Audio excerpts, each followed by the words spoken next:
اعوذ باللہ من الشیطان الرجیم بسم اللہ الرحمن الرحیم الحمد للہ رب العالمین الرحمن الرحیم والصلاة والسلام علی سید الانبیاء والمرسلین امام المتقین خاتم النبیین سیدنا و مولانا محمد وعلی آلہ و اصحابہ اجمعین۔ پچھلی نشست میں سیرت النبی صلی اللہ علیہ وسلم کے حوالے سے وصال رسول صلی اللہ علیہ وسلم پہ بڑی تفصیلی گفتگو ہوئی تھی، آپ کے جنازہ مبارک کے بارے میں اور دفن تدفین کے بارے میں۔ اب اس پہ آگے چلتے ہیں۔ ظاہر ہے کہ جب تدفین ہو گئی تو ایک قبر ہے۔ ایک بات سمجھ لیں کہ ہمارے یہاں لفظ قبر استعمال ہوتا ہے، نبی کریم صلی اللہ علیہ وسلم کی قبر نہیں ہے، لحد ہے۔ قبر ایک علیحدہ چیز ہوتی ہے، لحد ایک علیحدہ چیز ہوتی ہے۔ دو طرح سے تدفین کی جاتی ہے، ایک ہے جس کو لحد کہا جاتا ہے اور ایک کو شق کہا جاتا ہے۔ ہمارے ہاں جو ہے وہ شق ہے، جو ہمارے ہاں پاکستان، ہندوستان میں، بر صغیر پاک و ہند میں جب ہم مردے کو دفناتے ہیں تو وہ ہم شق کے طریقے سے دفناتے ہیں، جس کو ہم قبر اردو میں کہتے ہیں۔ لیکن عرب میں آج کیا حال ہے واللہ عالم، ہمارے علم میں نہیں ہے، لیکن حضور اکرم صلی اللہ علیہ وسلم کی حیات ظاہری میں اور صحابہ کرام رضوان اللہ تعالی علیہم اجمعین، ان سب کے معاملات میں قبر نہیں ہے بلکہ لحد ہے۔ قبر یہ ہوتی ہے کہ آپ زمین کو کھودتے ہیں اور کھودنے کے بعد نیچے جو میت ہے اس کو لٹاتے ہیں، اس کے اوپر پھر ہمارے یہاں کچھ لوگ سلیب لگا لیتے ہیں، کچھ لوگ لکڑی کا تختہ لگا لیتے ہیں اور اس کو پھر بند کر دیا جاتا ہے، یہ قبر ہے۔ لحد میں یہ ہوتا ہے کہ پوری کھود کر پھر اس کے بعد ایک سائیڈ پہ تھوڑی سی ایک علیحدہ سے اندر قبر سی کھودی جاتی ہے اور میت کو نیچے اتار کے اس کے اندر وہاں پہ لٹا کے اس کے آگے سائیڈ پہ تختہ ڈال کے تو پھر اس کے بعد اوپر مٹی بھر دی جاتی ہے، یہ ہوتی ہے لحد۔ ہم آپ جانتے ہیں کہ اس کے بعد ابو بکر صدیق رضی اللہ تعالی عنہ خلیفہ بنے، پھر آپ کا وصال ہوا تو آپ کی تدفین حجرہ مبارک میں ہوئی۔ جب حضرت عمر فاروق رضی اللہ تعالی عنہ کو احساس ہوا کہ غالباً میرا آخری وقت آ گیا ہے، تو اس وقت آپ نے ام المومنین عائشہ رضی اللہ تعالی عنہا کی خدمت میں عبداللہ رضی اللہ تعالی عنہ جو خود بھی ایک صحابی ہیں ان کو بھیجا اور ان سے کہا کہ آپ جائیں اور جا کے ام المومنین کو میرا سلام عرض کریں اور ان سے یہ کہیں کہ کیا مجھے اپنے دونوں ساتھیوں کے ساتھ یہاں پر جگہ مل سکتی ہے۔ حضرت عائشہ رضی اللہ تعالی عنہ کے پاس جب یہ پیغام لے کے عبداللہ گئے رضی اللہ تعالی عنہ تو انہوں نے کہا کہ میں نے اصل میں تو نیت کر رکھی تھی کہ یہ جگہ میں اپنے لیے رکھ لوں، لیکن میں اجازت دیتی ہوں۔ اس میں مزید آگے بھی بعد میں عرض کروں گا کہ انہوں نے اجازت کیوں دی، یہ بھی انہوں نے بعد میں بتا دیا۔ حضرت عمر رضی اللہ عنہ نے کہا کہ ٹھیک ہے، لیکن پھر بھی جب میرا وقت آ جائے تو میرے جسم کو لے جا کے دروازے پہ پہلے رکھ دینا اور دوبارہ اجازت مانگنا، اور اگر وہ دوبارہ اجازت دیں تب مجھے وہاں پہ تدفین کرنا، ورنہ مجھے قبرستان میں دفن کر دینا۔ ایسا ہی ہوا تو ام المومنین عائشہ رضی اللہ تعالی عنہا نے پھر دوبارہ اجازت دے دی، تو تب وہاں پہ لحد مبارک بنی عمر فاروق رضی اللہ تعالی عنہ کی۔ حضرت عائشہ رضی اللہ تعالی عنہا نے ایک اور روایت سے ہمیں پتہ چلتا ہے، کہا کہ اگر میں یہاں دفن ہو جاتی تو جب لوگ سلام کے لیے نبی کریم صلی اللہ علیہ وسلم کے پاس حاضر ہوتے تو اس وقت پھر ساتھ میرا بھی نام لیتے، تو مجھے یہ مناسب نہیں لگا کہ باقی امہات جو ہیں ان کا نام نہ لیا جائے اور مجھے ان پر کچھ فوقیت حاصل ہو، اس لیے مجھے انہی کے ساتھ دفن کرنا۔ اچھا، اب آج معاملہ یہ ہے کہ ہر کچھ عرصے بعد کوئی ایک تصویر آتی ہے کہ یہ حضور اکرم صلی اللہ علیہ وسلم کے قبر مبارک کی تصویر ہے۔ ایک بات ہم آپ کو عرض کر دیں کہ ایسی جتنی تصاویر ہیں وہ سب جھوٹی ہیں۔ خاص طور پہ جو سب سے زیادہ تصویر آتی ہے وہ ایک تصویر ہے جس کے اندر ایک اونچی سی قبر ہے جس کے اوپر ایک چادر سی ڈلی ہوئی ہے اور ایک ساتھ میں اوپر ایک امامہ شریف رکھا ہوا ہے اور لکھا ہوتا ہے کہ جناب یہ قبر مبارک رسول اللہ صلی اللہ علیہ وسلم. ہم پوری ذمہ داری سے آپ کو بتا رہے ہیں, ہم نے اپنے دوستوں سے پوچھا ہے جو وہاں پہ رہتے ہیں ترکی میں, وہ کہتے ہیں یہ قبر مولانا رومی کی ہے رحمت اللہ علیہ. اور ہم دیکھیں ایک چیز ذہن میں رکھیں کہ ہمارے پاس حدیث مبارکہ موجود ہے کہ بغیر تحقیق کے بات آگے کر دینے والے کو دین ہمارا جھوٹا قرار دیتا ہے. اور ہمارے پاس ایک تصویر آتی ہے, ہم سبحان اللہ کہہ کے آگے 50 لوگوں کو بانٹ دیتے ہیں, ان میں سے جس نے اس چیز کو تسلیم کر لیا اس کا گناہ آپ کے سر بھی آئے گا. تحقیق کرنی چاہیے, پتہ کرنا چاہیے. کوئی تصویر نہ اصل میں اور نہ ہی جیسے وہ مصور بناتے ہیں پینٹرز جو بناتے ہیں, کوئی تصویر قبر مبارک کی کہیں دنیا میں موجود نہیں ہے. ایک دو خیالی تصاویر موجود ہیں لیکن وہ خیالی تصاویر ہیں, اصل تصاویر نہیں ہیں. قبر مبارک کے جو معاملات ہیں وہ بھی ہم کھول کے آپ کے سامنے رکھیں گے, پھر آپ کو اصل بات پتہ چل جائے گی کہ اس وقت صورتحال جو ہے وہ کیا ہے. سب سے پہلے تو ذہن میں یہ رکھیں کہ اکثر کہا جاتا ہے کہ جو حجرہ مبارک ہے اس میں 2 لوگوں کی جگہ ابھی بھی موجود ہے. کچھ لوگ کہتے ہیں 1 کی, کچھ کہتے ہیں 2 کی. ایک رائے یہ ہے کہ وہ جو جگہ موجود ہے وہاں پہ نزول عیسیٰ کے بعد, عیسیٰ ابن مریم علیہ السلام جب دوبارہ تشریف لائیں گے, جب ان کا نزول ہوگا تو جب آپ کی تدفین ہوگی تو ایک خیال یہ کہ وہ تدفین وہاں پہ ہوگی.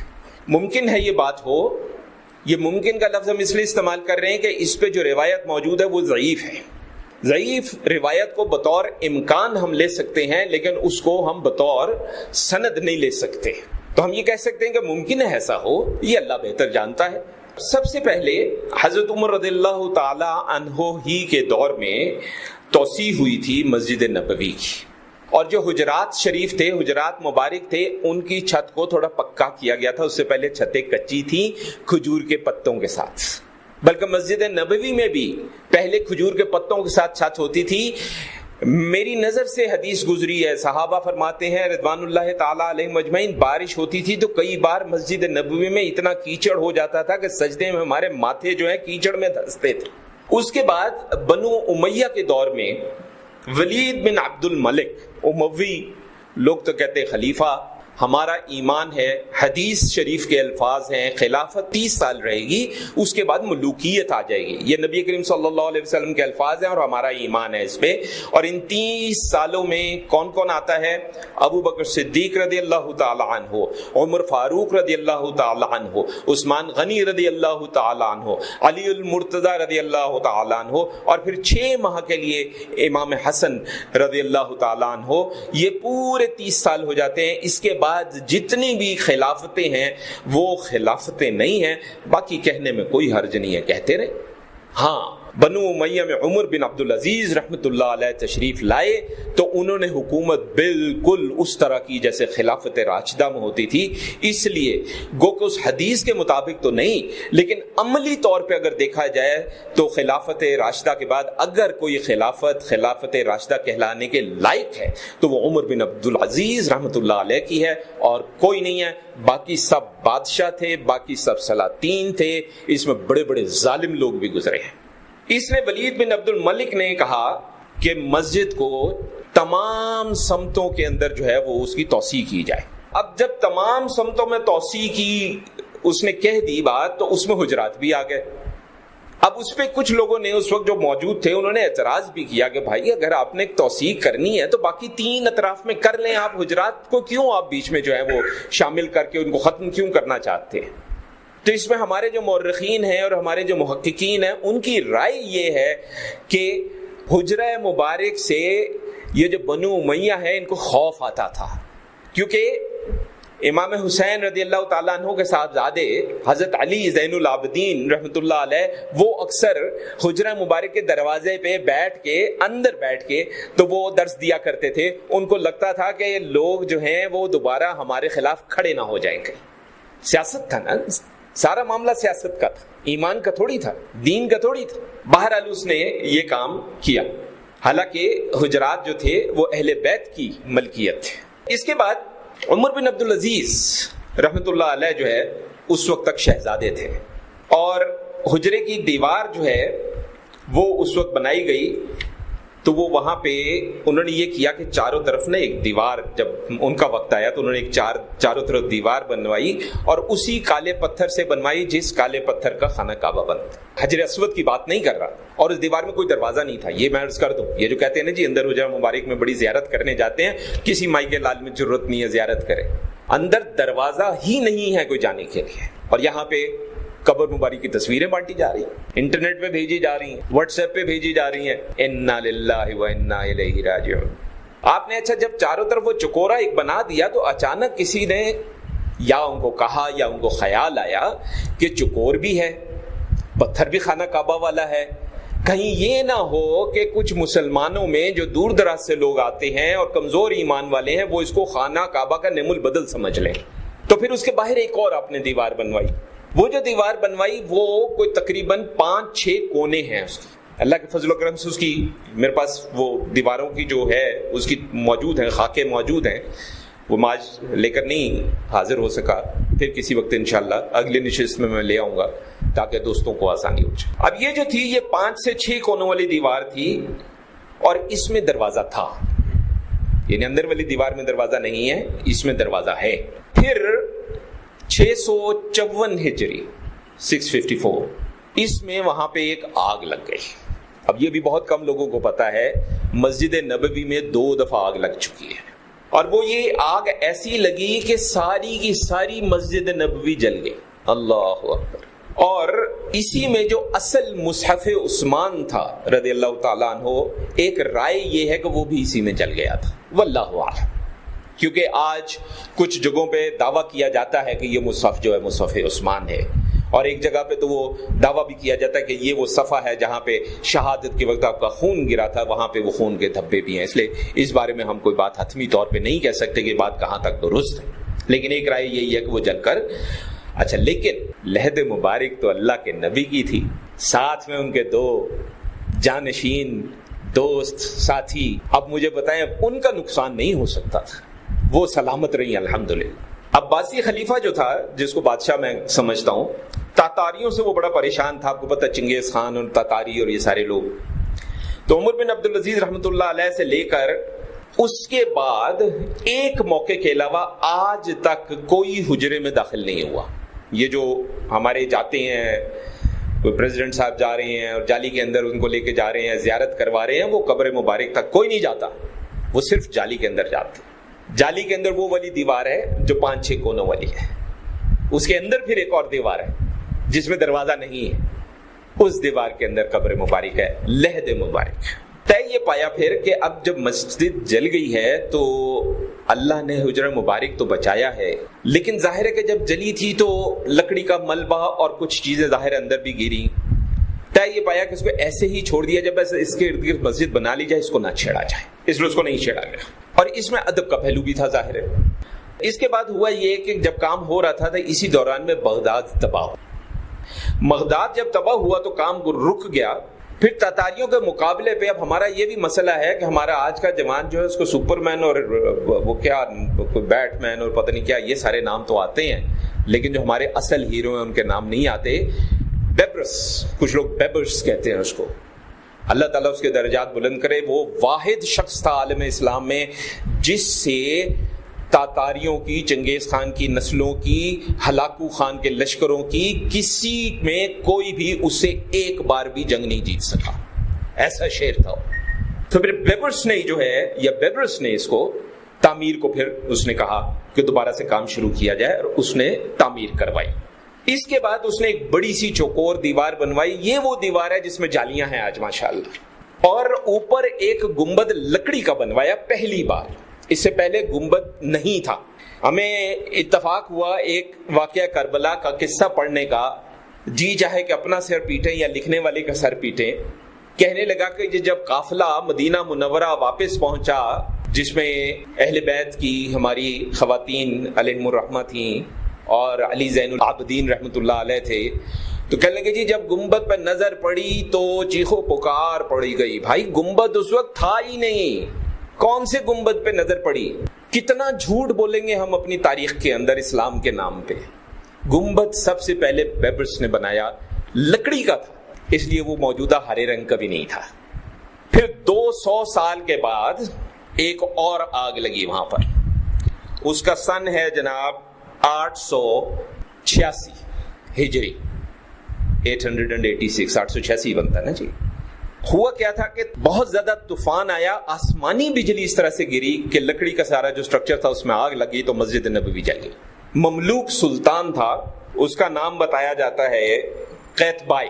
قیتبائی نے یہ کہا کہ بھئی اب اس کی دوبارہ تعمیر کی جائے تو اب صفائی کروا لی جائے تھوڑی سی.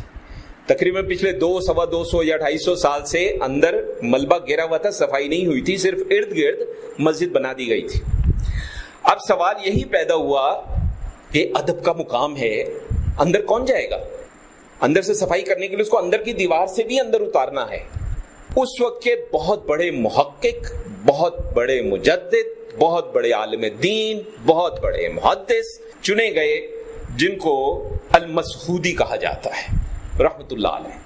ان کی ذمہ داری لگائی گئی کہ جناب آپ اس کی صفائی کا ذمہ اٹھائیں، اور انہوں نے ہی اپنی تحریر کے اندر پھر وہ سارا احوال لکھا ہے کہ جب میں صفائی کے لیے گیا تو میں کیسے گیا اور پھر کیسے میں نے صفائی کی اور کیا ہوا. وہ تحریر جو پڑھنے والی چیز ہے وہ ہمارے یہاں لوگ ترجمہ نہیں کرتے، اور پتہ نہیں کیا کیا قصے کہانیاں جھوٹے جو ہیں وہ ہمیں سیرت النبی کے نام پہ ترجمہ کر کے پڑھوا دیتے ہیں.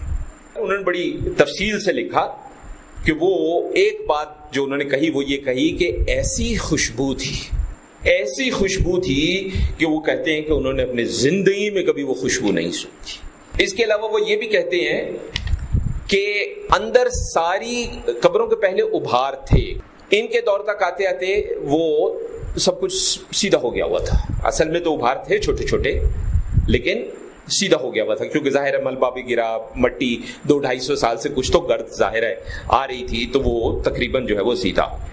اور ایک اور بات کہتے ہیں کہ جو وہاں ریت تھی میں نے اس کو اٹھا کے دیکھا تو ہلکی سی گیلی اور روڑی کی طرح تھی اور خوشبو تھی، کمال خوشبو تھی.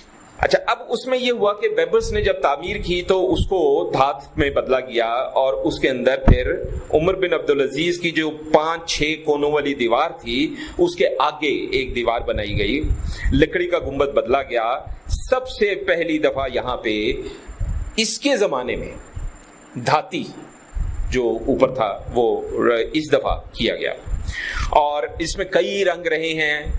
یہ نیلے رنگ کا بھی رہا ہے، یہ سفید رنگ کا بھی رہا ہے، اور یہ آج ظاہر ہے کہ گنبد خضرا ہے، ہرے رنگ کا ہے.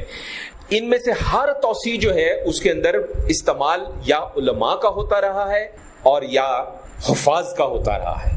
سلطنت عثمانیہ میں بھی جب اس کی توسیع ہوئی تو انہوں نے ساری سلطنت میں سے جو سب سے بڑے کاریگر تھے ان کو چنا گیا.